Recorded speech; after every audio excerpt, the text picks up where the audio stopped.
Rail যাত্ৰীৰ ভাড়া নামত উত্তৰ-পূব সীমান্ত ৰেলৱে লুণ্ঠন কৰি আছে জনসাধাৰণক। এই অভিযোগ অসম সন্মিলিত মহাসংঘৰ। নৰেন্দ্ৰ মোদীৰ চৰকাৰ যে ভাৰতৰ জনগণক জুৰুলা কৰি আছে তাৰ অন্যতম এটা উদাহৰণ ৰেল বিভাগ। ভাৰতীয় ৰেল বোৰ্ডে কোভিড মহামাৰীজনিত পৰিস্থিতিৰ কাৰণে যিবোৰ যাত্ৰীবাহী সাধাৰণ শ্ৰেণীৰ মানুহ অহা যোৱা কৰা ৰেল আছিল, সেই ৰেলবোৰ কোভিডজনিত পৰিস্থিতিৰ পৰিপ্ৰেক্ষিতত প্ৰথমে বন্ধ কৰিছিল আৰু তাৰ পিছত 2020 চনৰ অক্টোবৰ মাহৰ পৰা চলাচল আৰম্ভ কৰিছিল আৰু কৰোঁতে জনগণৰ প্ৰতি অতি নিষ্ঠুৰভাৱে সাধাৰণ যিটো পেচেঞ্জাৰ ট্ৰেইন, এই পেচেঞ্জাৰ ট্ৰেইনটোত কোনো ধৰণৰ উন্নত ব্যৱস্থা নকৰাকৈ এক্সপ্ৰেছ ট্ৰেইন বুলি অভিহিত কৰি 3 গুণ ভাড়া আদায় কৰি আছিল। আৰু অত্যন্ত লজ্জাজনক কথা, এই নৰেন্দ্ৰ মোদীৰ চৰকাৰে সেই ব্যৱস্থাটো বৰ্তমানলৈকে বাহাল আছে। এই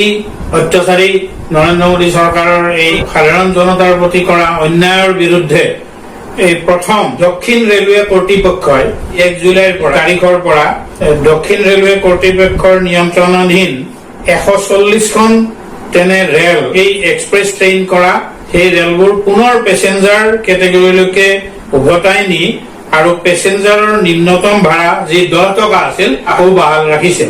গতিকে এই পৰিপ্ৰেক্ষিততে আমি অসমৰ উত্তৰ-পূব সীমান্ত ৰেলৱে, এই উত্তৰ-পূব সীমান্ত ৰেলৱে 2020 চনত 20 অক্টোবৰৰ পৰা ৰেল বোৰ্ডে জাৰি কৰা নিৰ্দেশ মৰ্মে Lumding Tinsukia passenger, Dekargaon Murkong Selek passenger, new Jalpaiguri Rangiya passenger, Alipurduar Guwahati passenger, Dhubri Kamakhya passenger, Rangiya Murkong Selek passenger, Guwahati Silchar passenger, Agartala Silchar passenger, এই পেচেঞ্জাৰ ৰেল কেইখনক 3 গুণ ভাড়া লৈ এই উত্তৰ-পূব সীমান্ত ৰেলৱে এক্সপ্ৰেছ ট্ৰেইন হিচাপে চলাই আছিল আৰু আজিৰ তাৰিখলৈকে সেইটো বাহাল ৰাখিছে 3 গুণ ভাড়া। গতিকে এইটো জনগণৰ ওপৰত এটা চূড়ান্ত অৰ্থনৈতিক মাতমাৰ, জনতাৰ ওপৰত জাপি দিয়া এই বোজাৰ ফলতেই সাধাৰণ যি কৃষক, শ্ৰমিক, ছাত্ৰ ছাত্ৰী, ক্ষুদ্ৰ ব্যৱসায়ী, বেচৰকাৰী আৰু চৰকাৰী যিবিলাক সাধাৰণ চাকৰিয়াল, এইবোৰ আৰ্থিকভাৱে ক্ষতিগ্ৰস্ত হৈছিল আৰু বৰ্তমানো হৈ আছে। আৰু সেইকাৰণে আমি অসম সন্মিলিত মহাসংঘই এনে এক স্বৈৰাচাৰী, অগণতান্ত্ৰিক আৰু জনগণ বিৰোধী কাৰ্য প্ৰত্যাহাৰ কৰি উত্তৰ-পূব সীমান্ত ৰেলৱেকো শীঘ্ৰে দক্ষিণ ৰেলৱেৰ দৰে পুনৰ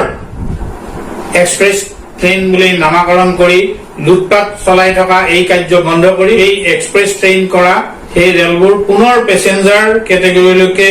উভতাই নি আকৌ সাধাৰণ ট্ৰেইনলৈকে আনি উল্লেখিত 8খন ট্ৰেইনক 10 টকা নিম্নতম ভাড়া কৰিবৰ কাৰণে আমি অসম সন্মিলিত মহাসংঘই দাবী জনাইছো আৰু এই ক্ষেত্ৰত জনগণকো সজাগ আৰু সতৰ্ক হৈ এই ক্ষেত্ৰত প্ৰতিবাদী ভূমিকা পালন কৰিবৰ কাৰণে অসম সন্মিলিত মহাসংঘই আহ্বান জনাইছো।